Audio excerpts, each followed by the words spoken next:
നിനക്ക് മടക്കി തരും. നീയോ നിത്യം എൻ്റെ മേശയിൽ നിന്ന് ഭക്ഷണം കഴിക്കും. ദാവീദ് മെഫീബോശത്തിനോട് പറയുന്ന ഭാഗം ദൈവത്തിന് മഹത്വം. നമുക്കറിയാം, ഇസ്രായേലിന്റെ ചരിത്ര പുസ്തകങ്ങളാണ് പകലോർപ്പിച്ചു. നിങ്ങൾക്ക് പറയാം, യോശുവയുടെ പുസ്തകം മുതൽ എസ്തേറിന്റെ പുസ്തകം വരെ ചരിത്ര പുസ്തകങ്ങളാണ്. ഇസ്രായേൽ ചരിത്രം ആരംഭിക്കുന്നത് അബ്രഹാം മുതലായ ജാതി വംശത്തിന്റെ ആരംഭം. അബ്രഹാമിൽ നിന്ന് ഇസഹാക്ക്, ഇസഹാക്കിൽ നിന്ന് യാക്കോബ്, യാക്കോബിൽ നിന്ന് ഗോത്ര പിതാക്കന്മാർ. അങ്ങനെ ഇവര് ഈ വലിയ സമൂഹമായിട്ട് തീർന്നു. ഇവര് ഇസ്രായേലിൽ നിന്ന് പുറപ്പെടുവിച്ച് ചെങ്കടല് കടത്തി. നിങ്ങൾക്ക് ആ ഭാഗമൊക്കെ നന്നായിട്ട് അറിയാം. മരുഭൂമിയിൽ കൂടി ഇവരെ നടത്തി. എണ്ണി തിട്ടമെടുത്തതിൽ 2 പേര് ഒഴികെ ശേഷമുള്ളവർ പട്ടുപോവുകയും ആ 2 പേരും കൂടെ ചേർന്ന് കനാനിലേക്ക് എത്തി. ഇതിനിടയ്ക്ക് നേതൃത്വത്തിൽ നിന്ന് പലരും കടന്നുപോയി. മോശ മരിച്ചു, ദൈവമടക്കി. അഹറോൻ ഹോർ പർവ്വതത്തിൽ വീണ് മരിച്ചു. മിറിയാം കാദേശിൽ വെച്ച് മരിച്ചു. അങ്ങനെ പ്രമാണിമാരും നേതാക്കന്മാരും എല്ലാം കടന്നുപോയി. യോശുവയുടെ നേതൃത്വത്തിൽ ഇവർ കനാനിലേക്ക് പ്രവേശിച്ചു. അങ്ങനെ നമ്മൾ പകല് ചിന്തിച്ചല്ലോ, ദേശം ചീട്ടിട്ട് പകത്ത് കൊടുത്തു. യഹൂദ ഗോത്രത്തിന് പ്രാരംഭത്തിൽ അവകാശം കൊടുത്തു. ഓരോ ഗോത്രത്തിനും അതിന്റെ സ്ഥിതി അനുസരിച്ച് കൊടുത്തു. ശീലോവിൽ കൊണ്ട് സമാഗമന കൂടാരം നിവർത്തി. ഇവരെ നിയന്ത്രിക്കുവാൻ വേണ്ടി ന്യായാധിപന്മാരെ ദൈവം ഇവർക്ക് കൊടുത്തു. അങ്ങനെ ഓരോരോ ന്യായാധിപന്മാരെ ദൈവം എഴുന്നേൽപ്പിച്ചു. എന്നാൽ ഇവര് ഇടയ്ക്കിടയ്ക്ക് ദൈവത്തിന്റെ വഴി വിട്ട് പോവുക പതിവാക്കി. അങ്ങനെ പോകുമ്പോൾ ദൈവം ഇവരെ ശത്രുവിന്റെ കയ്യിൽ ഒന്ന് ഏൽപ്പിക്കും. അതെന്തിനാന്ന് ചോദിച്ചാൽ ഒന്നുകൊണ്ട് ക്രമപ്പെട്ടു വരാൻ ഒന്ന് ഏൽപ്പിച്ചു കൊടുക്കും. അത് ശത്രുവിന്റെ കയ്യിലോട്ട് കൊടുക്കുന്നത് ദൈവം അറിഞ്ഞായി കൊടുക്കുന്നത്. നമ്മളെ ന്യായാധിപന്മാരുടെ പുസ്തകത്തിൽ വായിക്കേണ്ട ഇങ്ങനെ ഒരു പദമുണ്ട്: ഇസ്രായേൽ മക്കളെ ദൈവം വിറ്റു. അങ്ങനെ എഴുതിയേക്കുന്നു. ഇസ്രായേൽ മക്കളെ ദൈവം വിറ്റു, അങ്ങനെ എഴുതിയേക്കുന്നു. ഒന്ന് വായിച്ചത് സംശയം ചിലർക്ക് 4-1.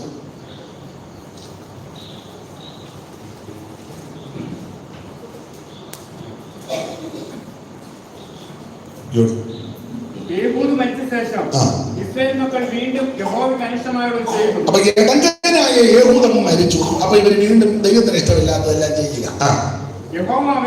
യഹോവ അവരെ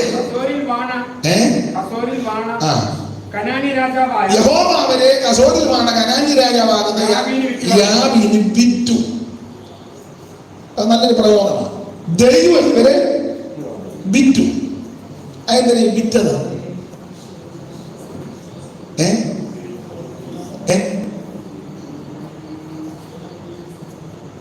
അങ്ങനെ ദൈവം ഇവരെ വിറ്റു. എന്തിനാ വിൽക്കാൻ കാര്യം? എന്നാ നല്ല വിലയുള്ളത് കൊണ്ടാണ്.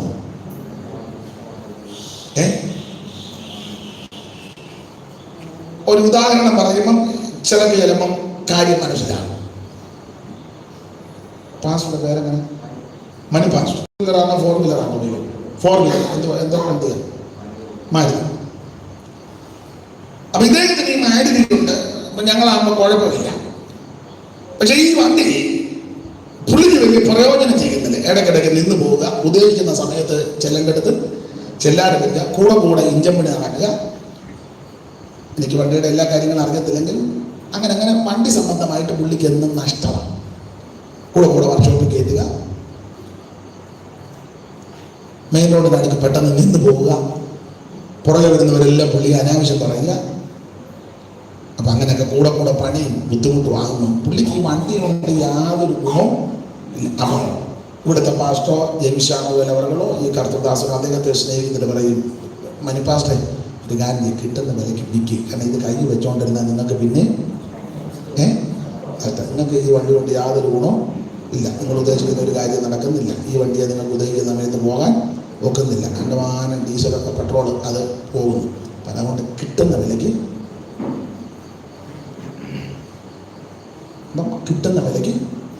വിൽക്കും. ഇതായി ഇവരെ വിറ്റെന്ന് പറഞ്ഞത്. നിങ്ങൾക്ക് മനസ്സിലായോ?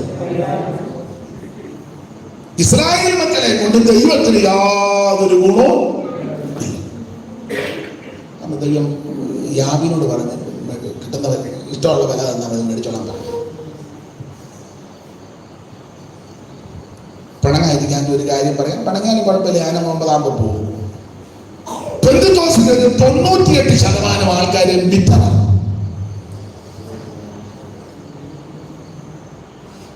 ലോകസഭയിൽ ഒരു പകുതി ആൾക്കാരെ ദൈവം വിറ്റ കേസുകളാണ്.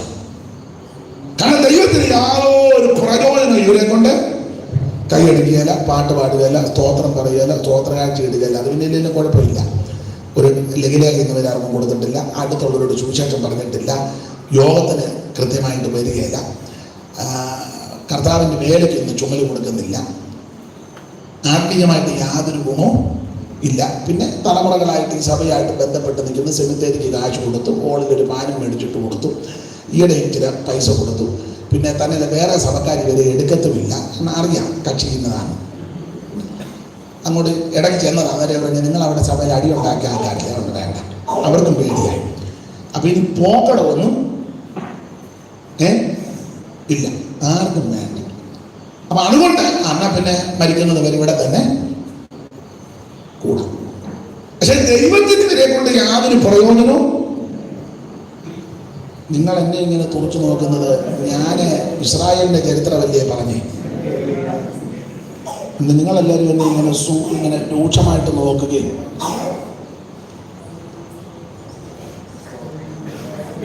ദൈവം വിറ്റ് കളഞ്ഞ ധാരാളം ആൾക്കാർ നമ്മുടെ ഇടയിലുണ്ട്. ഒരു വാണിനെ ഓർപ്പിക്കട്ടെ, ദൈവം നിന്നെ വിൽക്കരുത്, അതിനിടവരുത്തരുത്. ഇസ്രായേൽ മക്കളെ ദൈവം വിറ്റു, യാഹീന്റെ സേനാപതി. അപ്പൊ ഇവരെ ദൈവത്തിന് ഇഷ്ടമില്ലാത്തതായി ചെയ്യുന്നതല്ല. അപ്പൊ ന്യായാധിപന്മാരെ ദൈവം എഴുന്നേൽപ്പിച്ചു, ഒക്കിനിയേല്, ശങ്കര, യേഹൂദ, ധാരാളം ആൾക്കാർ. അപ്പോൾ ഇവർ പറഞ്ഞ് നിങ്ങൾക്ക് രാജാവിനെ തരണം. അമ്പരാൻ പറഞ്ഞ് ഞാൻ ഭരിക്കാം. അല്ല, തരണം. പകരം നമ്മൾ ചിന്തിച്ചതാണ്. കണ്ടമാനം ശഠിച്ച് നിർബന്ധിച്ച് സമ്മർദ്ദത്തിലെത്തിയപ്പോൾ സന്തോഷത്തോടെ, കോപത്തോടെ രാജാവിനെ കൊടുത്തുന്ന, കോപത്തോടെ കൊടുത്തുന്ന, ഗുണമായിട്ട് സന്തോഷമായിട്ട് കൊടുത്തൊന്നുമില്ല, കോപത്തിലാണ് കൊടുത്തെങ്കിൽ നല്ലതിനെയാണ് കൊടുത്തത്. തെറ്റിദ്ധരിക്കരുത്, മറ്റു രീതിയിൽ ചിന്തിക്കുകയും ചെയ്യരുത്. ഞാനും നിങ്ങളും എങ്ങനെയായി ലോകത്തിൽ നിന്ന് കടന്നു പോകുന്നെന്ന് ആർക്കും പറയാനൊക്കത്തില്ല. അല്ല, ഞാൻ ആ ഉദാഹരണം പറയുന്നില്ല, പ്രശ്നമാകും. വേണ്ട.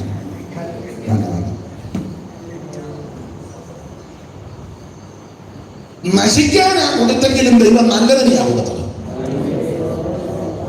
ശടിച്ചും നിർബന്ധിച്ചും സമ്മർദ്ദം ചെലുത്തിയൊക്കെ ആ രാജാവിനെ ചോദിച്ചു. ദൈവം പറഞ്ഞു, ഞാനാ നിങ്ങളുടെ രാജാവ്, നേരിട്ട് ഭരിക്കാം. അല്ലല്ല, ഞങ്ങൾക്ക് പ്രത്യക്ഷമായിട്ടൊക്കെ ആള് വേണം.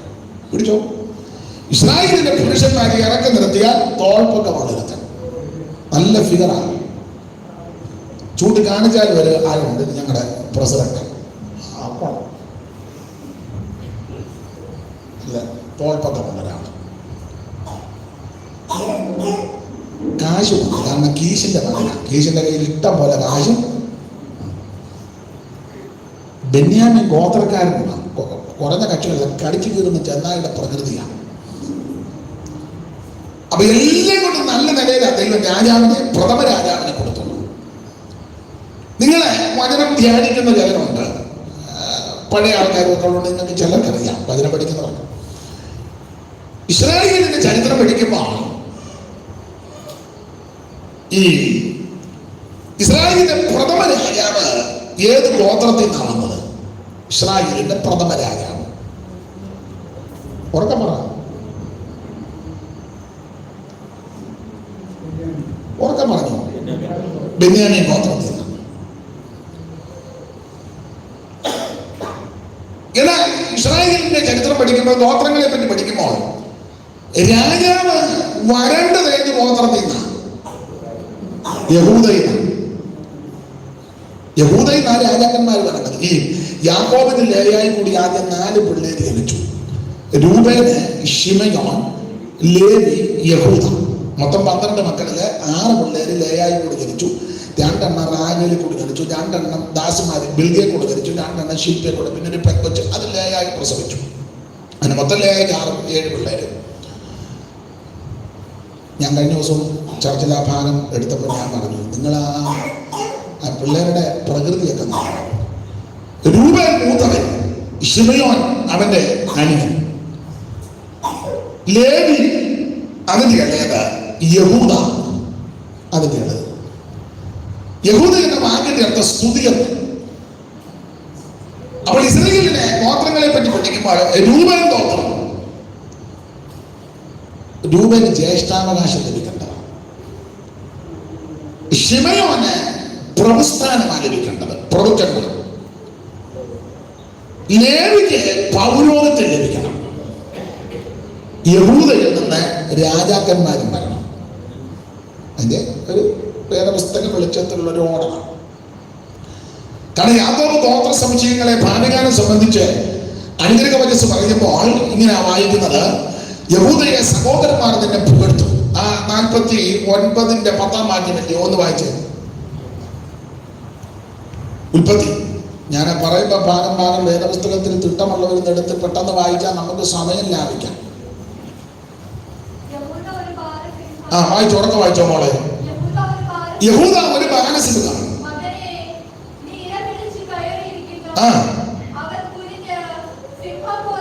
ഓടിച്ചു വായിച്ചോ, സമയമില്ലാത്തതുകൊണ്ട്.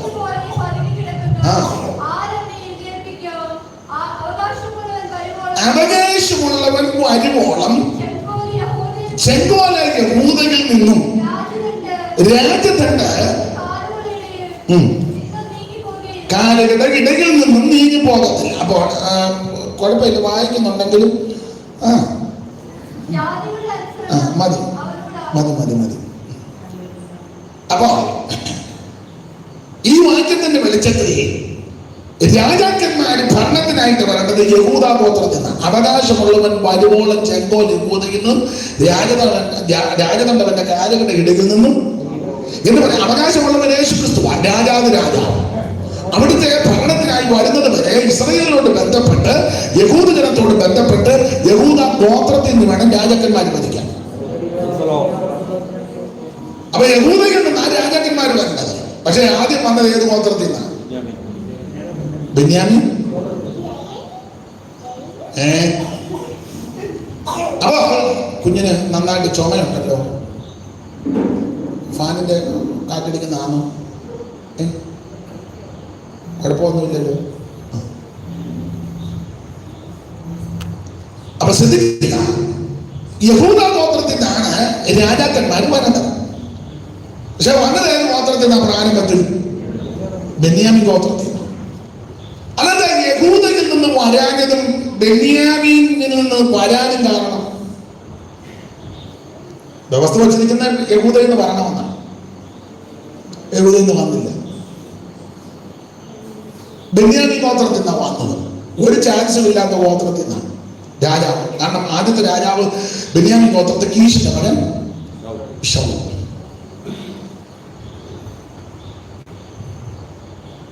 നിങ്ങൾക്ക് എന്തെങ്കിലും അഭിപ്രായം ഉണ്ടെങ്കിൽ പറയാം. ഇപ്പൊ നിങ്ങൾ എന്തെങ്കിലും, ഞങ്ങൾക്ക് യാതൊരു അഭിപ്രായവും ഇല്ല. പാസ്റ്ററെ വിളിച്ചത് തന്നെ പാസ്റ്റർ പറയുന്നത് കേൾക്കാനാണല്ലോ. അതിനിടയ്ക്ക് ഞങ്ങൾ പറയുന്നതാണ്. അപ്പം ഞാൻ തന്നെ പറയാം. അല്ല, നിങ്ങളുടെ ചിലരുടെ ഇരിപ്പ് കണ്ടിട്ട് ഞങ്ങൾക്ക് ഇതുമൊക്കെ അറിയാം, വേറെ പോയിന്റും അറിയാമെന്നുള്ളൊരു ചെറിയ ചിന്ത ചിലരുടെ മുഖത്ത്. അതുകൊണ്ടൊന്ന് ചോദിച്ചെന്നേ ഉള്ളൂ. കാരണം എനിക്ക് അറിയാൻ മേലാത്ത പോയിന്റ് വല്ലതും പറയാമെന്ന് അതുകൊണ്ട് എനിക്കൂടെ കേട്ടേറ്റ് പോവാം. അതുകൊണ്ട് ചോദിച്ചെന്നേ ഉള്ളൂ. ചില ആ ഇരിപ്പം ഭാഗം കൊണ്ട് ഞങ്ങൾക്ക് വേറെ കുറെ പോയിന്റുകൾ അറിയാം. ചിലക്ക് ബൈബിൾ പോലും തുറന്നിട്ടില്ലല്ലോ. ഇനി തുറക്കണ്ട, നല്ല തിട്ടമുള്ളത് കൊണ്ടാണ്. അപ്പൊ യഹൂദ ഗോത്രത്തിൽ നിന്നാണ് രാജാവ് വരേണ്ടത്. പക്ഷെ വന്നത് ബെന്യാമീൻ ഗോത്രത്തിൽ നിന്ന്. ഈ ബെന്യാമീൻ ഗോത്രത്തിന്റെ രാജാവ് വരാനുള്ള അതിന്റെ ഒരു കാരണം ഞാൻ പകൽ സൂചിപ്പിച്ചു. റാഹേല് അപ്പന്റെ വീട് വിട്ടു പോകുന്ന വിഗ്രഹം പൊട്ടിച്ചു, ഗൃഹബിംബം. അത് ഒട്ടകപ്പോപ്പിനകത്തിട്ട് ആരും അറിയാതെ ആരെ അറിയിക്കാതെ വളരെ വിദഗ്ധമായിട്ട് നല്ല കഴിവുള്ള സ്ത്രീയാണ് റേച്ചൽ ആന്റി. ആന്റി അത് വളരെ തന്ത്രപൂർവമായിട്ട് കൊണ്ടുവന്നു. ലാവാൻ ഇങ്ങനെ കൂടാരങ്ങൾ പരിശോധിച്ച് ഒടുവിൽ റേച്ചലമ്മയുടെ കൂടാരത്തിൽ വന്നപ്പോൾ റേച്ചലമ്മ പറഞ്ഞു, പപ്പ ഫാസ്റ്റിംഗ് പ്രയറാണ്, വെളിയിലൊന്നും പോകുകയല്ലെന്ന് പറഞ്ഞു. ഇത് തീരാതെ, ഫാസ്റ്റിംഗ് പ്രയർ തീരാതെ. അപ്പം ലാബാൻ ഓർത്താട്ടെ അവൾ വീട്ടിൽ വെച്ച് ഉപവസിച്ച് പ്രാർത്ഥിക്കുകയല്ല, കല്യാണം കഴിഞ്ഞപ്പോഴെങ്കിലും പ്രാർത്ഥിക്കുന്നുണ്ടല്ലോ, നല്ല കാര്യം. ചിലങ്ങനെ കല്യാണം കഴിയുമ്പോൾ പ്രാർത്ഥിക്കുക. കാരണം എന്താണ്, ജഗനില്ല അമ്മായിയമ്മ അവിടെ ഉള്ളത്, പ്രാർത്ഥിക്കാൻ ഒക്കത്തില്ല.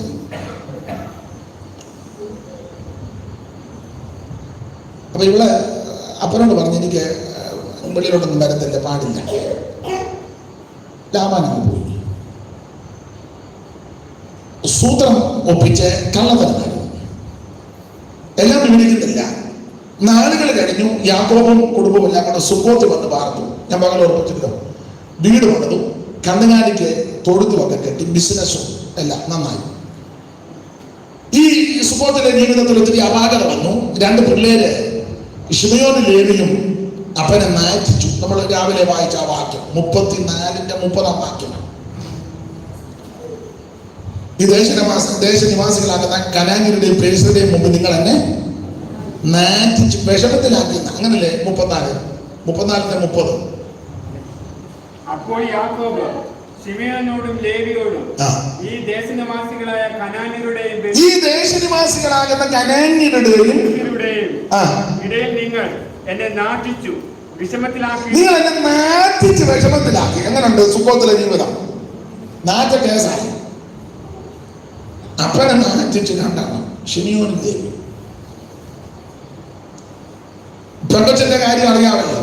അവള് ഒരു മൺഡേ പ്രോഗ്രാമിന് വന്ന കോളേജിന്റെ എങ്ങാണ്ട പിള്ളേർ ഫ്രണ്ട്സ് എല്ലാം കൂടെ കൂടി പോയത്. അതോടെ തീർന്നു. ഹമോറിന്റെ മകൻ ഷേഖേന് അവളെ കണ്ടപ്പം വലിയ താല്പര്യം തോന്നി. അവള് മിസ് കോൾ വിട്ടു, ഇവളും മിസ് കോൾ വിട്ടു. പിന്നെ ചാറ്റിന് സമയം കിട്ടിയപ്പോഴെല്ലാം ചാറ്റ് ചെയ്തു. സുഖമാണോ കിടി? അവിടെ നിന്ന് സുഖമായിട്ടിരിക്കുന്നു കിടി. നിങ്ങൾക്ക് ആർക്കും ഒന്നും അറിയാൻ മേല. മനസ്സിലാകുന്നുണ്ടോ? അങ്ങനെ ചാറ്റ് ചെയ്ത് അവൻ അവിടെ കൊണ്ട് ഈ വിഷയത്തിലാണ് 2 പിള്ളേർ എന്ന് വേദനപ്പെട്ടിരുന്ന ശേഖരന്റെ മകൻ വെട്ടിക്കൊന്നു. അത് അപ്പം പറഞ്ഞ നാറ്റിച്ച് വിഷമത്തിലാണ്. ഇങ്ങനെല്ലാം ഒത്തിരി തകർച്ച കുടുംബത്തിലുണ്ടായി. ഒടുവിൽ ദൈവം യാക്കോബിനോട് പറഞ്ഞു, യാക്കോബ് ഇനി എനിക്ക് ബഥേലിൽ പോടാന്ന് പറഞ്ഞു. പരുവക്കേടായി. പിള്ളേർ നാറ്റിച്ചു, പെങ്കൊച്ചു പിഴച്ചു, ആകെ പ്രശ്നമായി. അപ്പൊ യാക്കോബ് കുടുംബത്തെ എല്ലാം വിളിച്ചു വരുത്തി. നിങ്ങളുടെ ഇടയിലുള്ള അന്യദേവന്മാരെയെല്ലാം നീക്കി, കുളിച്ച് വസ്ത്രമെല്ലാം മാറി. വായിച്ച 35-ാം അധ്യായത്തിന്റെ പ്രാരംഭവാക്യം മുതൽ.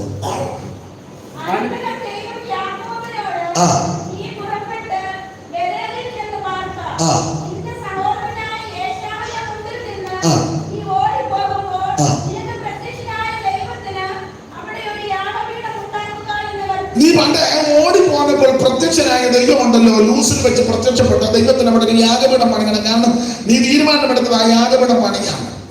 കഷ്ടതയുടെ നടുവിൽ നീ തീരുമാനമെടുത്ത് ഭക്ഷിപ്പാൻ ആധാരം ധരിപ്പാൻ വസ്ത്രവും ഒക്കെ തന്ന് എന്നെ ആക്കി അപ്പൻ്റെ വീട്ടിൽ സൗഖ്യത്തോടെ മടക്കി വരുത്തുമെങ്കിൽ ആദ്യം വീട് പണിയണമെന്നല്ല, ഞാൻ ആലയം പണിയണം.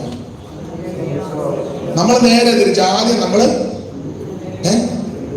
ഉറക്കപ്പണി, വീട് പണി, പിന്നെ ആലയം പണിക്ക് കമ്മിറ്റി, എത്ര കമ്മിറ്റി നമ്മൾ കൂടി കൂടി കൂടി കൂടി കുഴഞ്ഞ് അവസാനം ഒരു പരുവത്തിന്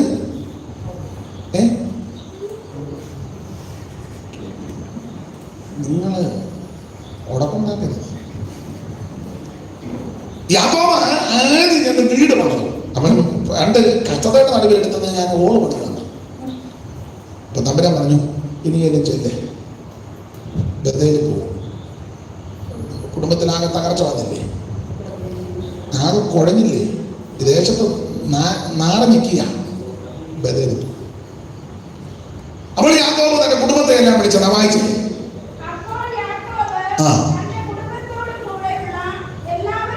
ഒന്നുകൂടെ വായിച്ചേ, സഹോദരി വായിച്ചേ.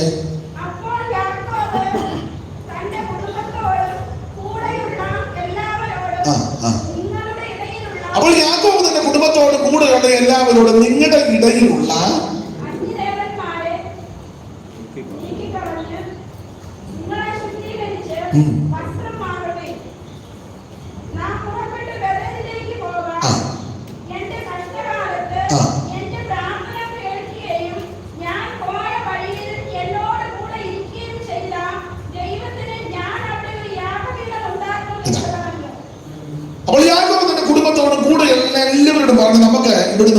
ബഥേലിൽ പോകാം. നിങ്ങളുടെ ഇടയിലുള്ള അന്യദേവന്മാരെ എല്ലാം നീക്കണം. കുളിച്ച് വസ്ത്രം മാറണം. കാരണം നമ്മൾ ബഥേലിലോട്ട് പോകാൻ പോവാം. ഞാൻ എന്റെ ശൈലി പറയാൻ നിങ്ങൾ യോജിക്കുമോ എന്നറിയത്തില്ല. ഈ സുക്കോത്തിൽ യാക്കോബ് വന്നു. അവിടെ പ്രാർത്ഥനയൊക്കെ ഉണ്ട്, ബിസിനസ്സും പ്രാർത്ഥനയും എല്ലാം ഉണ്ട്, വീടും ഒക്കെ ഉണ്ട്. നല്ല പിള്ളേരുടെ ഭാഷ പറഞ്ഞ നല്ല സെറ്റപ്പാണ് പിള്ളേരുടെ ഭാഷ. പക്ഷേ ദൈവം പറഞ്ഞു ബഥേലിലോട്ട് പോകണം, അവിടെ ചെന്ന് യാഗപീഠം പണിയണം. കാരണം 28-ാം അധ്യായത്തിൽ അങ്ങനെ തീരുമാനമെടുത്തതാണല്ലോ, വായിക്കണ്ട, യാഗപീഠം പണിയണം. അപ്പൊ യാക്കോബിന് ബോധോദയം വന്നിച്ച് യാക്കോബ് പറഞ്ഞു നിങ്ങളെല്ലാവരും ഒരുങ്ങി നമുക്ക് പോകാം, ബഥേലിൽ പോകാം. പിന്നെ ബഥേലിലെ ആരാധനയ്ക്ക് നമ്മൾ പോകാം. അവിടെ തന്നെ യാഗപീഠമൊക്കെ നമ്മുടെ ദൈവത്തെ ആരാധിക്കണം. പക്ഷെ ബഥേലിലെ ആരാധനയ്ക്ക് പോകുമ്പോൾ ചില ക്രമീകരണമുണ്ട്. ഒന്ന്, അന്യദേവനെയല്ല, ഈ സുക്കോത്തിലെ പ്രൈസ് ആൻഡ് വർഷിപ്പ് അന്യദേവന് വിഷയമില്ല. സുക്കോത്തില് ഞാൻ എൻ്റെ ശൈലി പറയാം, നിങ്ങളെ ഉടക്കൊണ്ടാക്കാനല്ല. സുക്കോത്തിലെ പ്രൈസ് ആൻഡ് വർഷിപ്പിന് അന്യദേവൻ വിഷയമല്ല. നമ്മളെ ഹോളിലോട്ട് വരുന്നതിന് മുന്നേ വെളിയിലോട്ട് വെച്ചേച്ച് വന്ന് ജീസസ് എന്ന് പറഞ്ഞ് ഇങ്ങനെ ആഡ് ചെയ്യാൻ മതി. പിന്നെ തിരിച്ചു പോകുമ്പോൾ അവിടെ നിന്ന് എടുത്തോണ്ടെന്ന് മനസ്സിലാക്കുന്നുണ്ടോ? അല്ലെ വണ്ടിക്കകത്ത് വെച്ചാലും മതി. ഇവിടെ ഇരുന്ന ദൈവമേ ഞാനൊന്ന് വർഷം കഴിഞ്ഞേച്ച് വരട്ടെ. സുഖത്തിലെ ആരാധനയ്ക്ക് കുഴപ്പമില്ല. സുഖത്തിലെ ആരാധനയ്ക്ക് കുളിക്കുക വേണ്ട, കുളിക്കണ്ട. ഞാൻ ഈ പുറമേയുള്ള കുളി തന്നല്ല ഉദ്ദേശിച്ചത്.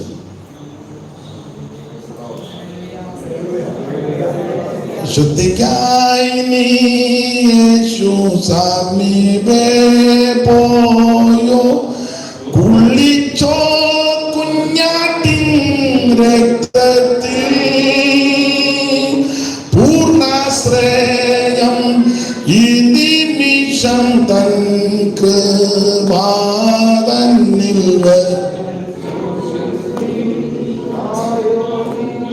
ഒന്ന് എടുത്ത് പാടിക്കോ. അല്ലല്ല, ആ വരി ഒന്ന് പാടിയിട്ട് പിന്നെ നമുക്കൊന്നുകൂടെ കുളിക്കാം. ശുദ്ധിക്കായി നീ യേശു സമീപേ പോയോ, കുളിച്ചോ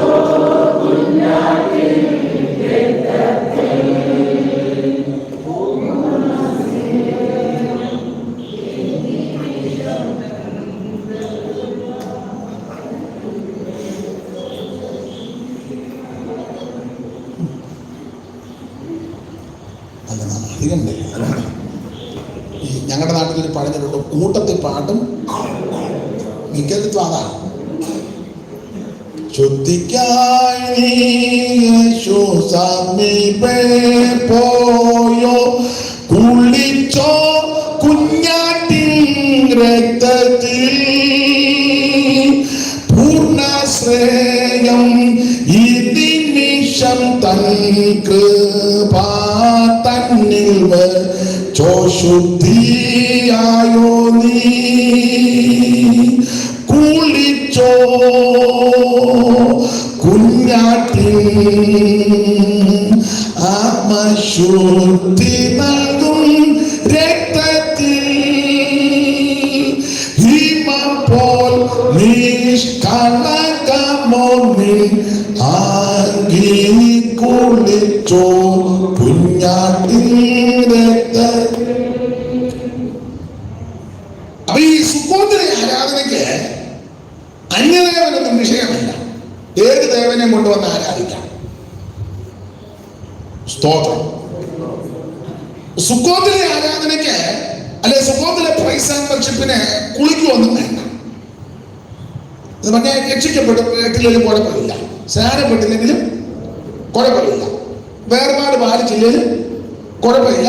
10 മണിയാകുമ്പോൾ തുടങ്ങും, വരണം, എല്ലാവരും വർഷിപ്പിന് കാണും. അത് കഴിഞ്ഞേക്ക് നിങ്ങൾക്ക് അടിയാത്രത്തിന് പോകാം, 28 പോകാം, മാമൂദിസാക്ക് പോകാം, ആണ്ടിയാത്രത്തിന് പോകാം, പള്ളി പെരുന്നാളുണ്ട് അതിന് പോകാം, വേറെ ഗാനമേളയോ അങ്ങനെ ഒത്തിരി ഉണ്ടല്ലോ, അതിനൊക്കെ നിങ്ങൾക്ക് പോകാം. പിന്നെ പ്രൈസ് ആൻഡ് വർഷിപ്പിന് ഇവിടെ കാണണം. പിന്നെ അത്യാവശ്യമായിട്ട് സ്വോത്രമായിട്ട് ഇട്ടേച്ച് പോകാവുള്ളൂ. ഇതിട്ടേച്ച് നിങ്ങൾക്ക് എവിടെ വേണേലും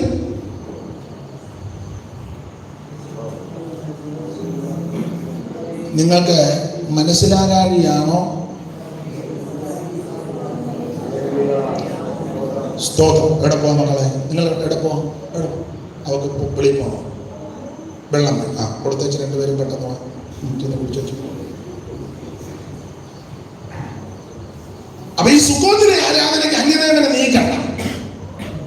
പക്ഷെ ബഥേലിലെ ആരാധനയ്ക്ക് അന്യദേവൻ പാടില്ല. ഞാനിങ്ങനെ പറയാം, ബഥേലിന്റെ ആരാധന വേർപാടിന്റെ ആരാധനയാണ്. സുക്കോത്തിൽ ആർക്കും വരാം, എങ്ങനെയാകാം, എങ്ങനെ ജീവിക്കാം, എങ്ങനെ പോകാം. ബഥേലിൽ അത് പറ്റില്ല. അപ്പൊ നിങ്ങൾ അങ്ങനെ നീക്കണം, കുളിക്കണം. വേറെ പലതുകൊണ്ടല്ലോ മോളെ, എങ്ങനെ കുളിച്ച് അതിന് വസ്ത്രം മാറുന്ന പതൊക്കെ പറയുന്ന ഉറക്കാൻ കൊണ്ട് പറഞ്ഞ് എല്ലാവരും കേൾക്കട്ടെ.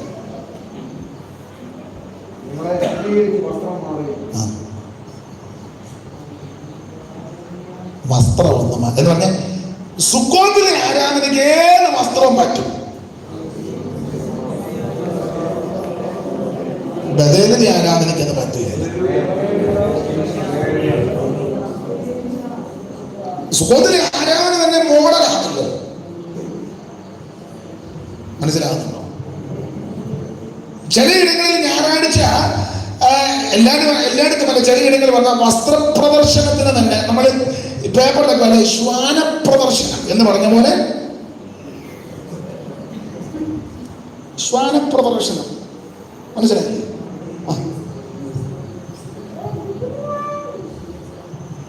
ഞായറാഴ്ച നാളില് കേരളത്തിൽ ഇപ്പോൾ ആയി, മറ്റ് രാജ്യങ്ങളിലൊക്കെ ചില ഇടങ്ങളിൽ, എല്ലായിടത്തുമല്ല, നാട്ടിലൊക്കെ വന്നിട്ട് വില കൂടിയ വസ്ത്രം എടുത്തുകൊണ്ട് പോകും. അവിടെ വെച്ച് നോക്കുമ്പോൾ വില കുറവാണ്. അവർക്ക് ആണ് ഞായറാഴ്ച നാള് അതൊക്കെ വന്ന് ഇട്ട് അപ്പൊ ആൾക്കാരൊക്കെ നോക്കി. പിന്നെ സഹോദരിമാരായി പറഞ്ഞു, ഈ പ്രാവശ്യം പോയപ്പോൾ എടുത്താന്ന് തോന്നുന്നു. പക്ഷെ ലോകമുള്ളവരാന്ന് ചോദിക്കും, എവിടുന്നാണ് കരിക്കിനെ തിന്നാണ്? കരിക്കിനെ ഞങ്ങൾ രാവിലെ കയറി വൈകിട്ടായപ്പോൾ ഒന്നും കിട്ടിയില്ല. ഞങ്ങൾ കല്യാണം പോയി. കൊള്ളാം. എനിക്ക് മനസ്സിലാകുന്നുണ്ടല്ലോ. ഞായറാഴ്ച ഇതെല്ലാം ഒന്ന് പ്രദർശിപ്പിക്കേണ്ട സമയമാണ് ചിലർക്ക്. അപ്പൊ സുക്കോത്തിൽ ഏത് വസ്ത്രവും ധരിക്കാം. പാസ്റ്റർമാരും ഒന്നും പറയത്തില്ല. കൈയുള്ളതോ കൈയില്ലാത്തതോ, യോഗ്യമായതോ അയോഗ്യമായതോ, തലേ തുണി ഇടേണ്ടവർക്ക് ഇടാം, ഇടാണ്ടവർക്ക് ഇടണ്ട. ഇത്ര കൈയുള്ളവർക്ക് അങ്ങനെ, ഇത്ര വാങ്ങാൻ അത്രോ, ഇത്ര വാങ്ങാൻ അത്ര. കൈ വേണ്ട ചിലർക്ക്. വർഷപ്പിള്ളിയുടെ പറയാം, കരങ്ങൾ വീശി വീശി, അതാ കൈയില്ലാത്ത കരം വീശി. എല്ലാവരുടെയും കാര്യമല്ല ഈ പറയുന്നത്. നിങ്ങൾ തെറ്റിദ്ധരിക്കുകയും ചെയ്യരുത്. വർഷപ്പിന് നിൽക്കുന്നവന്റെ അരക്കൈ ബനിയനിട്ടുണ്ട്, മസ്ലിം ധരിപ്പിച്ച് അവൻ നിൽക്കുന്നത്. ഇടയ്ക്കിടയ്ക്ക് മസ്ലിം ജീസസ് അവനാ പറഞ്ഞ് ഒരിക്കൽ കൂടി ദൈവദൂതന്മാരെ കണ്ണു പൊത്തിയിരിക്കുക. ദൈവം താട്ട്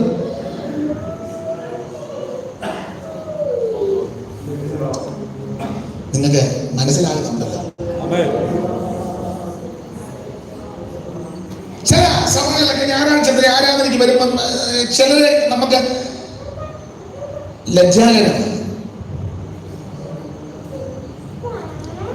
പാസ്റ്റേഴ്സിന് ഇപ്പൊ തീർത്ത് പറയാനും പറ്റാത്തൊരു കാര്യമാണ്. അവരും പേടി. അവരോട് എന്തേലും ഇവിടെ വന്നിരിക്കുന്നുണ്ടല്ലോ, വലിയ കാര്യം എന്തേലും ഉണ്ടല്ലോ.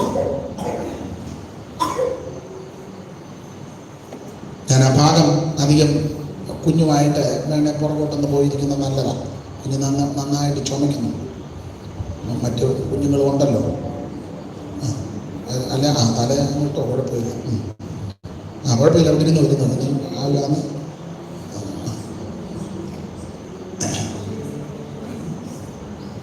യേശുവിന്റെ നാമത്തിൽ സൗഖ്യമാകട്ടെ.